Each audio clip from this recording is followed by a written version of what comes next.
হঠাৎ করে পড়ে গিয়ে তার মাথা ফেটে যায়। মেয়েটি ঘরের ভিতরে একলাই থাকে। তখন সে তাড়াতাড়ি করে তার মাকে কল দেয়। মেয়েটির মা ফোন রিসিভ করতেই দেখে তার মেয়ের একটি অবস্থা। তাড়াতাড়ি করে সে জিজ্ঞেস করে, মা কি হয়েছে? কিন্তু মেয়েটি কিছু বলার আগে অজ্ঞান হয়ে পড়ে যায়।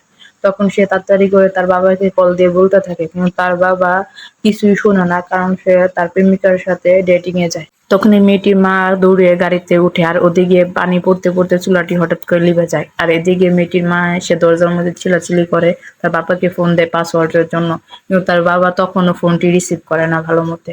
তখন সে দরজাটি কেটে ভিতরে ঢুকে। ঢুকার পরে দেখে চারদিকে তার মেয়েকে কোনো জায়গায় খুঁজে পাওয়া যাচ্ছে না। তখন সে চিন্তা করে যায় তার মেয়ে আসলে কোথায় পড়ে গিয়েছে। তার মা তাড়াতাড়ি করে তার বাবাকে ফোন দেয়, কিন্তু তার বাবা খুব বিরক্ত বোধ করে, কারণ সে তার গার্লফ্রেন্ডকে নিয়ে ঘুরতে বেরিয়েছে।